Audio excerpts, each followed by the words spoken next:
Hi, hello guys. Look, it's the Kiso one small man. Today, actually last week, we were requested to do boilers, and these are very easy, very easy types of boilers. And let me just put this thing more properly so that everyone can see. Yes, it's fine that way. Yeah, so and someone, it's a student, a lady from somewhere, and she mentioned a very important point, and she said there are examples there in the book. They can do those examples and find answers, but they don't have the reasoning behind as to why that. So we're gonna demonstrate with some few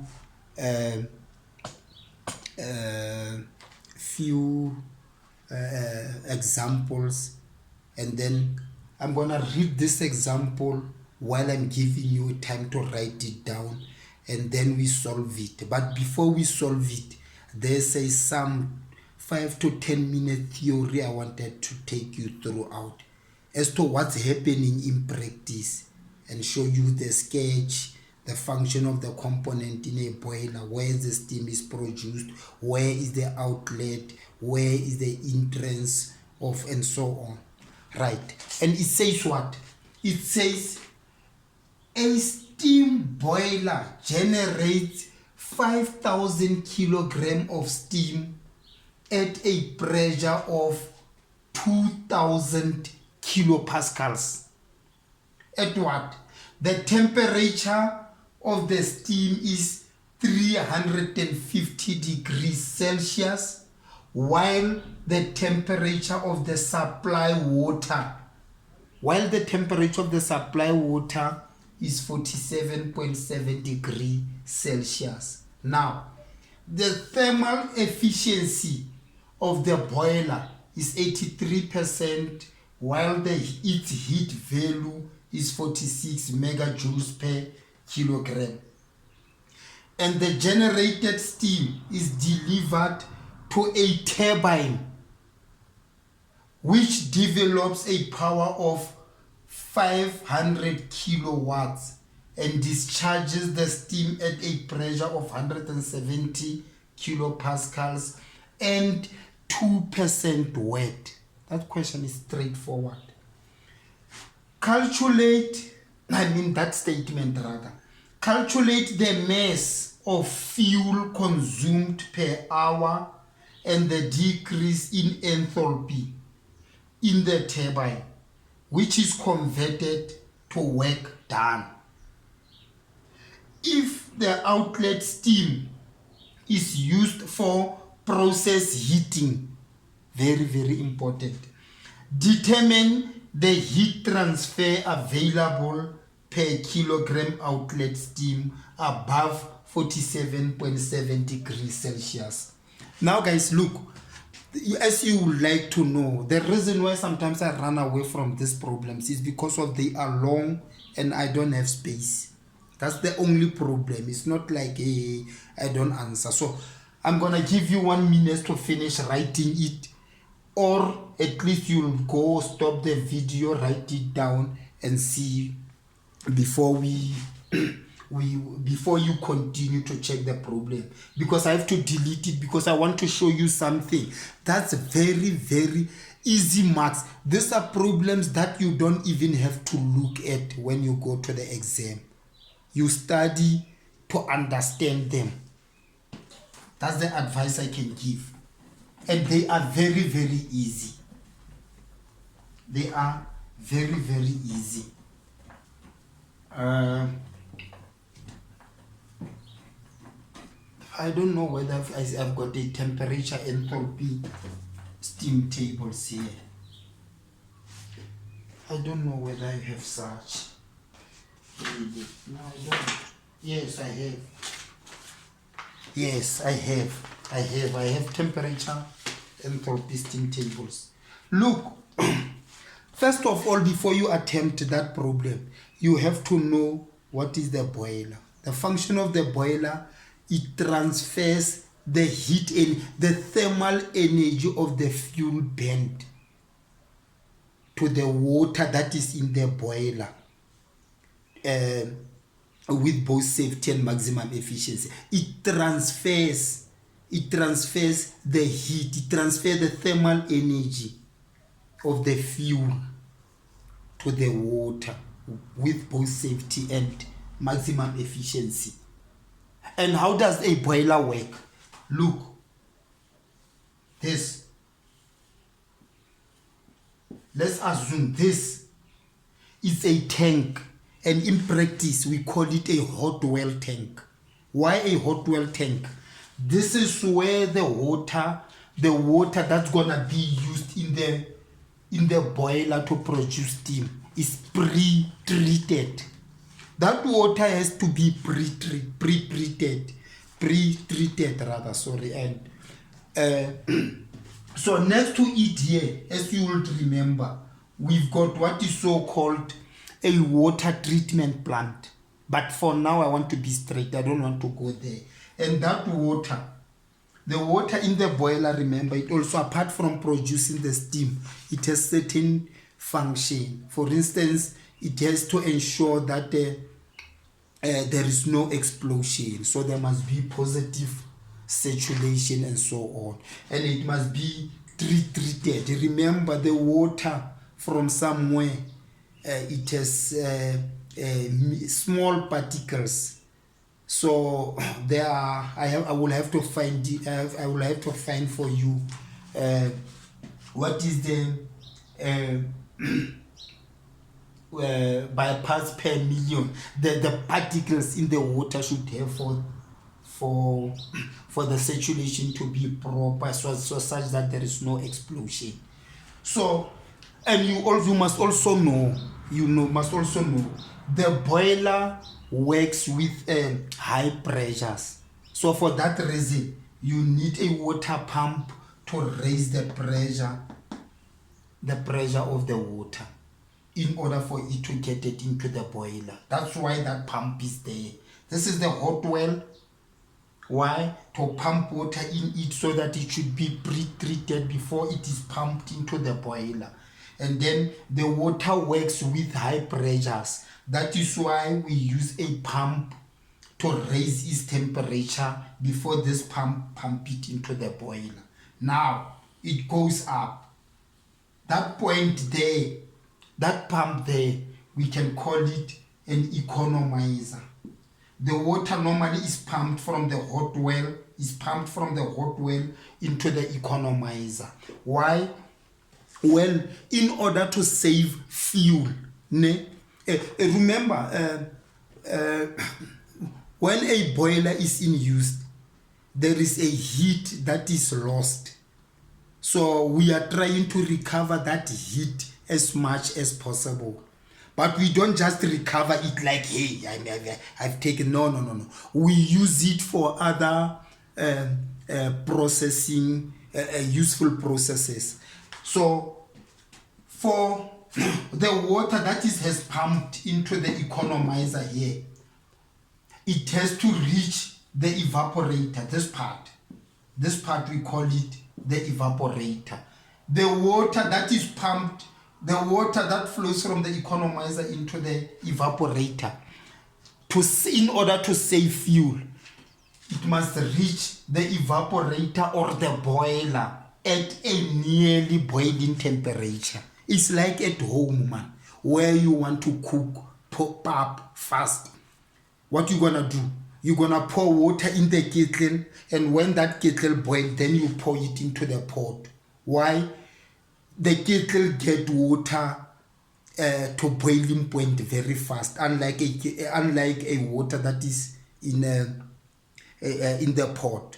But the main reason why you do that, remember, a stove is big, it's a load, it pulls more power.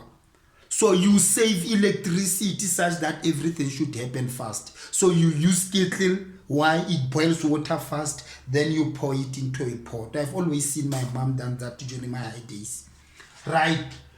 That's why the fuel is to use. You're gonna see the heat loss. Let's draw this. The heat loss the heat that is lost, the flue gases that is lost, you see, like it's something like this. This thing here is the furnace, and then this one is the evaporator. You're gonna see what happens there. But the flue gases that gonna pass into that economizer, they pass through the pipes and they heat that water there to a nearly boiling temperature before the valves are open so that the water shall flow into the evaporator. Right, so this is the evaporator where the steam is produced. Now, very, very important. When this is the boiler. The evaporator normally is called the boiler, but it's fine. Let's say this is the evaporator. This part here, we call it a boiler outlet. That's why we've got a valve there. We call that valve an exit valve, an outlet valve rather. I apologize for that. This is an outlet valve. This is an outlet valve. Because of we got an economizer, this there is an inlet valve. And then of course, we've got what? We've got the superheater here. This is the superheater. This one, to save fuel, it boils, it heat up the water to a nearly boiling temperature so that the water should produce steam more fast when it arrives there. Here, there are what? Copper tubes rather. They are suspended in the superheater there. In the superheater, they are suspended and the water flows through in the superheaters, so in the tubes rather. So since they are suspended in the fire there, that fire or that heat, maximum heat that water in the tubes. It heat that water in the tubes there. The main function, main function, we also recover heat there. Why? We heat up steam that has water in order to make it very, very dry, to make it superheat. That's the main function of that superheater there. And then of course, the steam that has been superheated there is taken where? Is taken to an engine. That engine can be a turbine. If this is a coal-fired power station, that can be a turbine. This turbine in turn, it will drive an alternator. And then as you know, this is how electricity is produced then. And then that alternator, you know, say maybe it's a certain mini substation there, and you know they should run nearly to their rated capacity for maximum efficiency. We all know that. But this is basically the case. So this is the superheater. This is the evaporator. That's the economizer. Say this is the turbine or engine. It depends what is this boiler used. As much as all boilers are used to produce steam, they can be called into a process for different functions. For this one you can see there is a coal-fired power station. We said already it produces electricity. And then there are others. At least I managed to see different boilers called for different functions. I've seen the one in the farms. Normally they are used. You see, nowadays the farmers are no longer waiting for the whole season in order to make maize meal or sunflowers or wheat. They dry them fast using boilers. And then in the plant we've got others that are used for process heating. Like for instance, where I come from, The boiler was normally combined with an heat exchanger. We're gonna do heat exchanger in no distance future. The boiler was combined with a heat exchanger, and the main function of the boiler was to heat up the solution. Remember, at the gold processing plant, everything starts at the conveyors where it is raw, and then it is put into the mill, and then the mill, after the mill, it has to go being separated by cyclones. The other ones will go by pipes, maybe toward those dams, not settlers. I will remember what we call them. And remember, in the process, that all becomes a solution because people pour flocculant there so that the heavy ones go down, heavy particles in the solutions go down, the lighter ones go up, the carbon is also involved there, and those things. But now that's the function that is normally done by a metallurgist. And then in those dams, they are pumped into those big I'll remember those tanks, I forgot those tanks. And then from those tanks, they have to pump. Remember, in the processing plant, they say what is so-called electro-winding. But now this is where the boiler, I just have to go maybe ask another engineer to show me something and stuff. But I will find it for you. But we are in boilers. That's normally what boilers are used for. So this is, if you know this, actually you know 50% of your stuff. Hot well, water is pre-treated there, the pump to raise the pressure of the water before it is pumped into the boiler.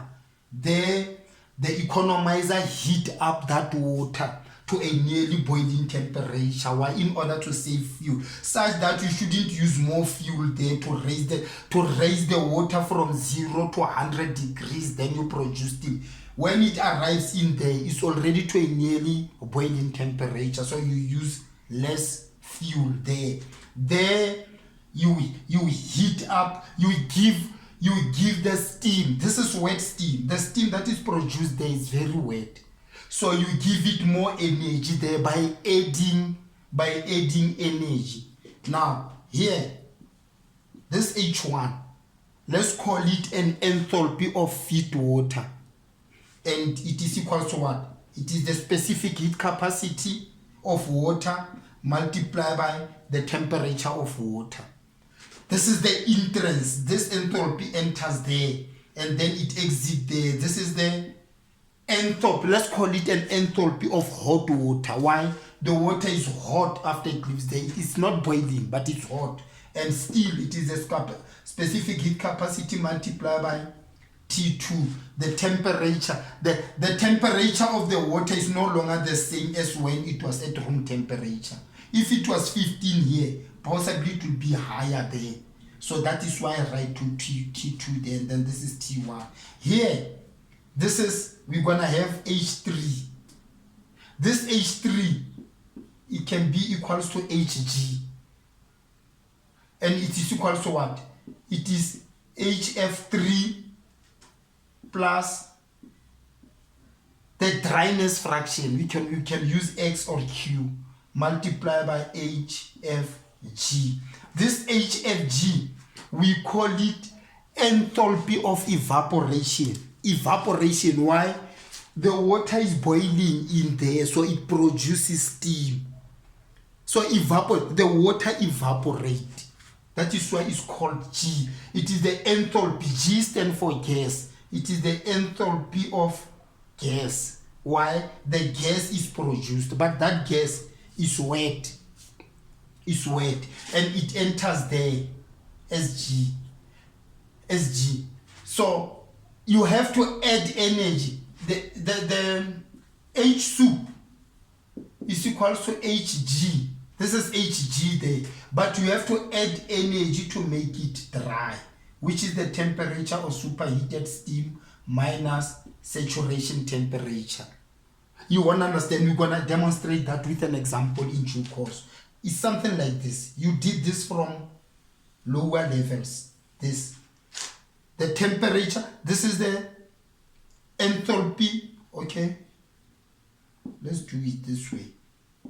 This is the enthalpy of feed water where the temperature is raised up to that point, and then the steam is produced at constant temperature. That temperature, we call it saturation temperature. Now, this steam, for this steam to be superheated, we have to add the temperature. We have to add the temperature. Let's say this is the temperature of the superheated steam. That is why there we say, and the temperature of the superheated steam, I mean, it's not temperature, the specific heat capacity of superheated steam is 2.1 kilojoules per kilogram. Is 2.1, and the specific heat capacity of air is 1,005. We have to know that. So here, let's say for instance here, we've got what is so called a preheater. A preheater. Air goes in there. There's a plate there. You're gonna know about it very soon. So we feed air there. You need air in order for complete combustion to take place. And then we add fuel there in the form of coal. And then it produces thermal energy, or the caloric value. There is also caloric value there. Now, look, this is the movement. There, we've got what is so called the chimney. So the movement of air is going to come in here, mingled with some combustion product there, and go away, pass through the superheater, pass through the economizer, and heat up this plate there. This plate, when this plate is hot, the air passes on this plate, it becomes more warmer. So for that reason, with warm air, using these flue gases to reduce the cooling effect of that air to the fire. That's one of the reasons why we use a flue economizer and the preheater. This plate in the preheater, this is a preheater. Inside it is a plate. On the other side, that plate is heated by these combustion products or the flue gases before they exit to the chimney. And then it reduces. Remember that air, because of it's from the atmosphere, is cold. It's cold. So it's gonna what? It's gonna cause smoke in the furnace and so on. So it's gonna cause incomplete combustion and so on.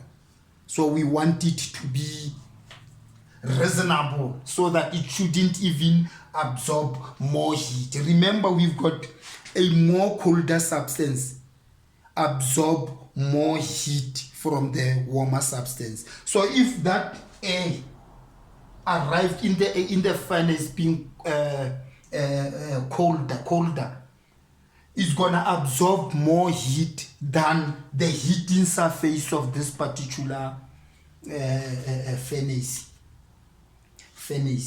That's it. So here we've got enthalpy of water.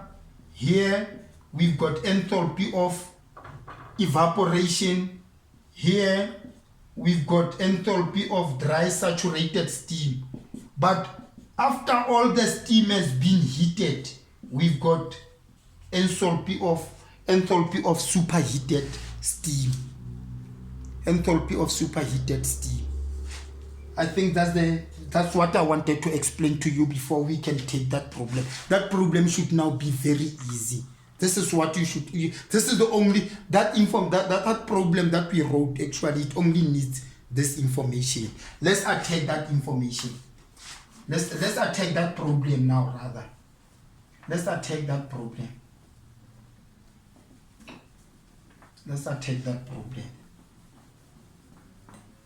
Hey guys, these problems are very long. That's my only problem with them. They are very long. Where is that problem? Let's see there. Let's see. There we comes. There we comes. Well, this problem actually is taken from a steam plant, guys. It's written by Mr. D.J.D. Bryan. D.J.T. Bryan for N6 and S4s. For N6 and S4s. Now let's check. A steam boiler generates. Let's do our diagram.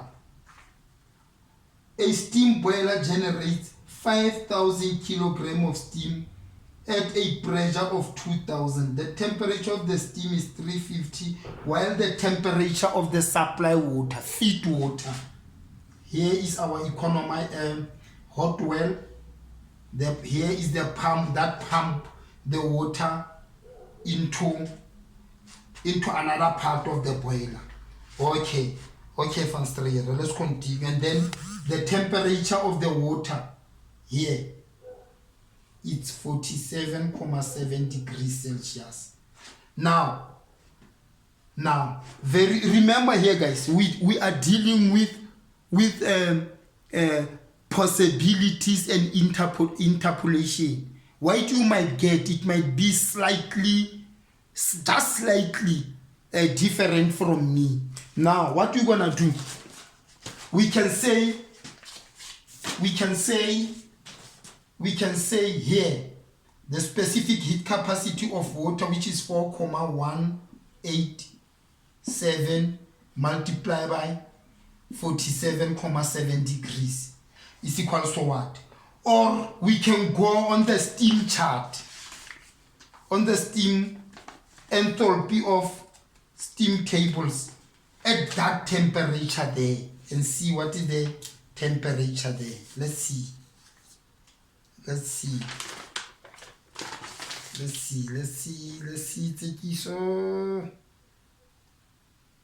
it's not there.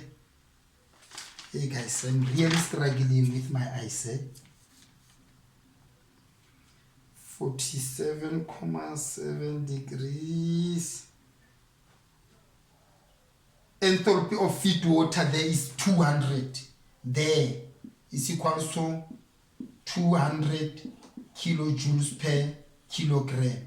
Here is equal to what? Let's check if someone took a root of using calculations. It was gonna be 4,187 multiplied by 47.7. 47.7 rather, okay. Sorry. It is 47.7 degrees Celsius. It is 4,187 multiplied by 47.7.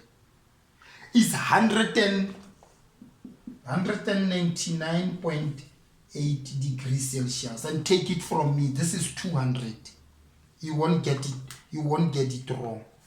But I will say, if you are given steam tables, use the steam tables. But this is one of the means. Let's go there. Let's march further.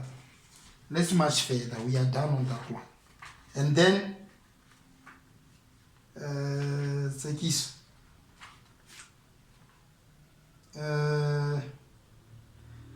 the temperature of the 47. The thermal efficiency of the boiler. Okay, the thermal efficiency of the boiler is 83%. Okay, just note that for a while because I want to draw the sketch. While the heat value of the fuel is 46 megajoules, the generated steam is delivered to a turbine which develops. Very, very important. You see what's going on here? You are not given an economizer. There is nowhere where it's mentioned there. So you eliminate the part that hasn't said a boiler has an economizer and stuff. The water is pumped from the hot well direct into the boiler. This is the boiler, and this is the inlet to the water at that temperature. 200 kilojoules per kilogram. This is kilojoules per kilogram. Okay, right. This is now strictly into the boiler. All right. We knew how we got that. We can get rid of this information for the purpose of space. Let's say at 47.7 degrees, enthalpy of feed water F1 is equal to 200 kilojoules per kilogram. Okay, thank you. And then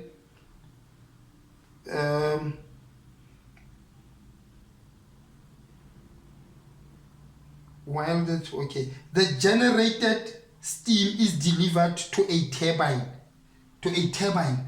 There must be a superheater first before an engine works with a superheated steam. First, there must be a superheater, then a turbine. But let's see. To a turbine which develops. That is an output to the turbine. If it was an input to the turbine, it could have said, which has an input power of so much. Develops. It's an output. A 20 kilowatt turbine, that is an output. A turbine which develops, that is an output. So there, we have 500 kilowatts. You have an output, but you are not given an input there. Very, very important. Right. It develops 500 and discharges the steam at a pressure of 170 kilopascals and 2% weight. Straightforward. The steam is produced here. The steam can only be wet here before it got dry there. And you are given the dryness fraction of 2% wet. 2% wet. It means that steam it's 98% dry. So it is 0.9898. And then HF there as well is equal to what? Oh, you are given what? No, I'm right. There, X is equal to 0.98. So they didn't give us power. Oh, they did. Not power, rather, a kilopascal. 170 kilopascals. You go to your enthalpy of steam at a pressure of 170 and find out what is HF there. It's 483. HF is equal to 483 kilojoules per kilogram. And what is HFG? Enthalpy of evaporation. At 170 is 2216 kilojoules per kilogram. So we can calculate H3 there. H2 is not there. Why? Because there is no economizer. H1 is there, H2 is not there, H3 is there, H4 is there. This H4, H soup, is equal to Hg plus Cp into superheated temperature minus saturating temperature. Or they are giving you what? They gave you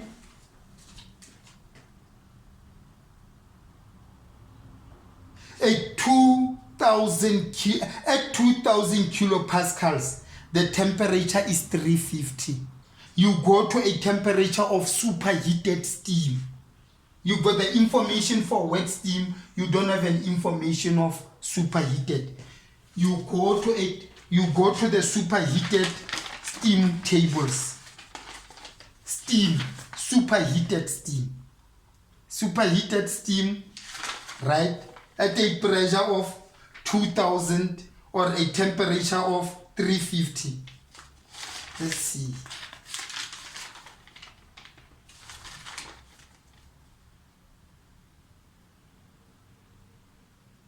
350. 350 at the temperature of, yes, 350, pressure of 2000. This is superheated steam tables there. And then we've got, there is 2000. There is 2000. There is 350. Where they meet here. What is H soup? The H soup is the one in the middle. It is H soup at a pressure of 350 is, yo, Zekis, you really need glasses, boy. You really need glasses. It's 3138. 3138. H soup there. H soup is 3138 kilojoules per kilogram. This is the enthalpy, this is the energy to be added in order to dry the wet steam from there.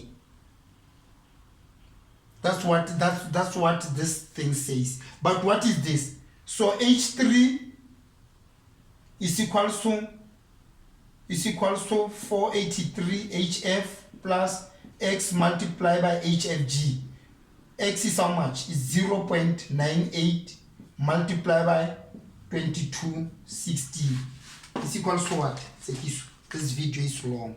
It's 483 plus open brackets 0.98 multiplied by 2260 closing brackets. Answer is how much? It is 2654.68 kilojoules per kilogram. Remember what we are calculating. We are calculating the mass of fuel. The mass of fuel. The mass of fuel. Remember, you are given efficiency. Efficiency is the mass of steam multiplied by, because you've got the superheater, is H4 minus H1 over the mass of fuel multiplied by the caloric value. If you didn't have the supervisor, it was gonna be H3 minus H1. You were gonna eliminate this part and only use this part. But now you've got the superheater, you have to include it. So you have to calculate the thermal energy, the thermal energy from this point, H1, up to that point there. That's what everything is saying there. So this, there, you've got 26.54 and then that one. Then you've got that one. But now, you've got how much here? 83%. It's easy, we could have even go as far. Let's divide by 100 here. You're gonna get what? You were gonna get 0.83 is equal to the steam, the mass of steam. 5,000 into 3138 minus 200. Enthalpy minus enthalpy of feed water. Multiply by the required mass of fuel, multiply by the caloric value. It is in megajoules. Where is it? It is in megajoules. You have to convert it to kilojoules. Why? It's kilojoules there. It's kilograms there. It's kilojoules, kilojoules. Everything should be in kilojoules. It's in the same units. So it's gonna be how much? 46 multiplied by 10 to the power 3 kilojoules per kilogram. That's why it's there. So we made this one subject of the formula. We cross multiply and see this one. So we can just put 0.83 there, and then here is the mass of fuel. You cross multiply, and then this one goes as a unit. and then you bring this one there, this one, and so on, and so on. You know those ones, it's simple maths. So this is what? This is 3138 minus 200, answer, multiply by 5000, it's so much, divide by open brackets 0.83, multiply by 46 exponent 3, closing brackets, answer 384,8 kilogram. Yeah, kilogram per fuel. This is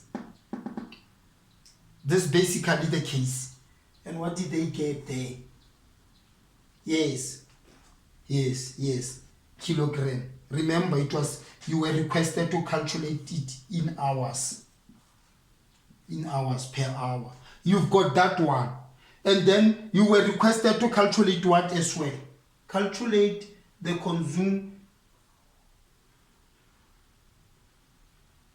and the decrease in enthalpy.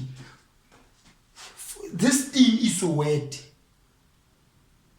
You decrease it by giving it more energy, but you decrease its volume. So this one, it has to hit this one. So it's gonna be this one minus that one. Straightforward. It's gonna be decrease in enthalpy. Let's just call it H because this is enthalpy. It will be 3138 minus this one, which is how much?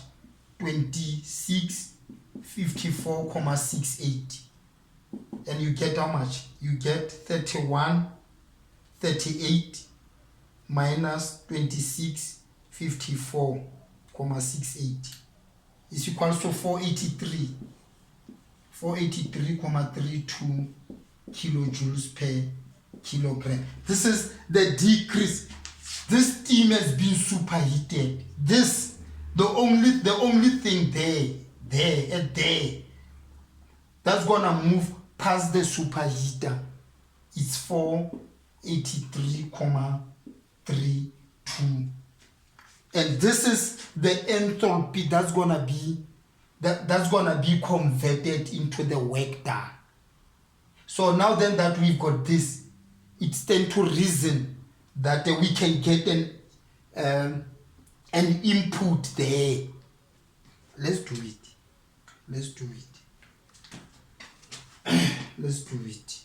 Okay. Let me erase this one, guys. So it's gonna be what? It's gonna be 483.32 multiplied by what? Look, let me put in units. It's kilojoules per kilogram. Multiply by multiply by how much? By 5,000 kilogram. There's a reason why I put kilogram. Over what?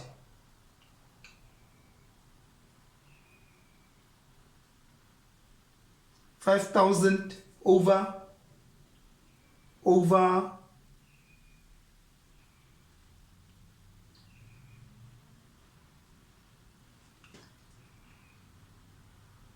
5,000 kilogram. But remember, this thing, it is done in seconds.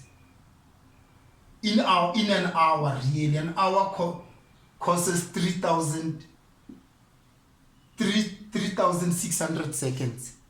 Now, look.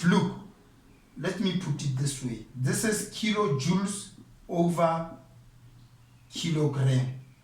If this one cancels that one, you're gonna left with kilojoules per second, and this one is watts.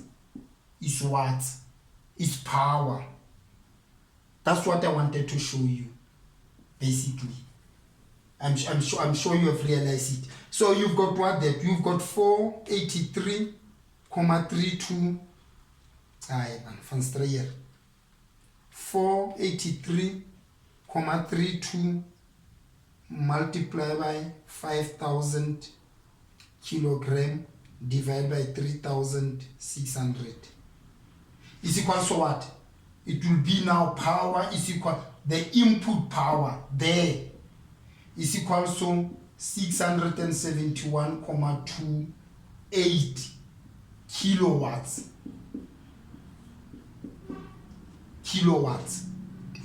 And what else?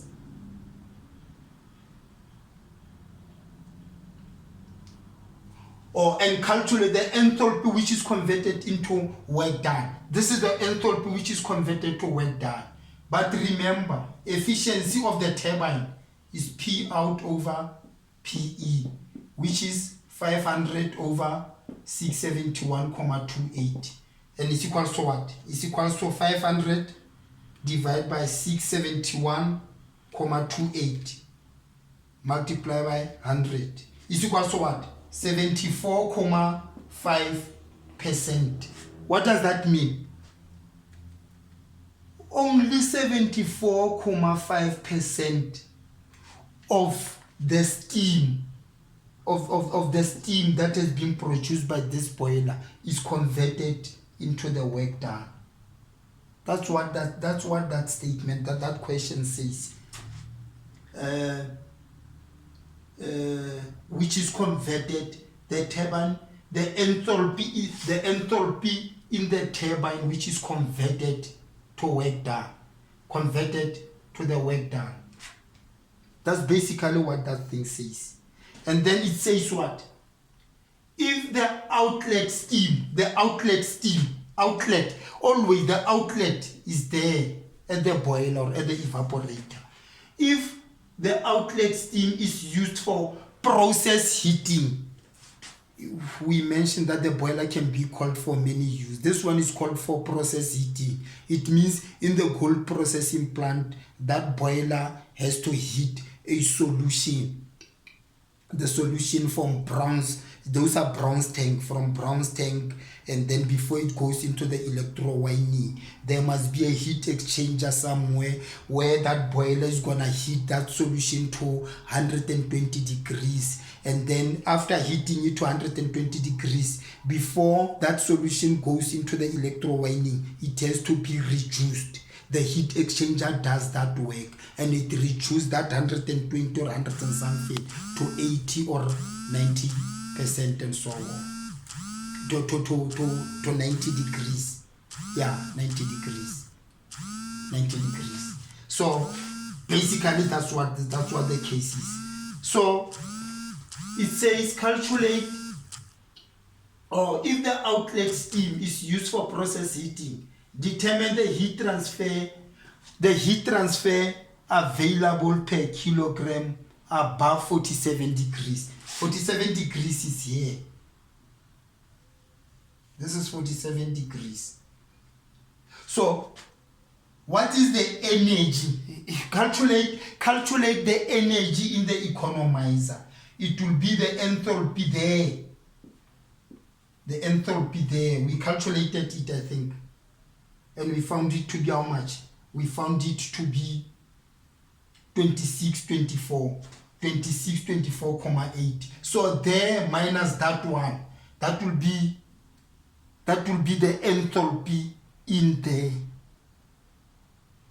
That will be the enthalpy in there. It will be 2654.68 minus the enthalpy there above 47 there, minus 200. So 200 minus this is gonna be how much? 2654.68 minus 200 is equal to what? 2454.68 kilojoules per kilogram. Basically that's the case. This is what that case. They could have gone as far as say calculate the energy in the heat in the economizer. It was gonna be heat is equal to mass multiplied by caloric value. This caloric value there is what? It is H2 there minus H1 there. then you'll find the heat there in the economizer. They could have put it that way, that question. Hey guys, please man, subscribe, share the video, like as well. I know I'm not regular and people are complaining that, hey, you make us get used to you and you disappear for all week. I really apologize. I work shift, but subscribe, share, and then this is actually an example. It's just that people say, and hey man, that's very, very good, and I find it grateful. People say they see the example, they're interested in finding the answers, but they can't see, can I give? So at least I've given you a sketch, guys. I've given you the function of the boiler. I've given you the formula. We're gonna explain in details there. Normally people got confused when the steam get out of the evaporator. We still have to find the problem to calculate the temperature of the flue gases in order to minimize them. How are they minimized and stuff? That problem is coming. I think tomorrow surely it will come. But thank you very much. Hey guys, please subscribe. Let's just help other people who are not attending even the class. Please let's just help them. This video is long, but we'll meet in the next video, man. Thank you very much. Sure.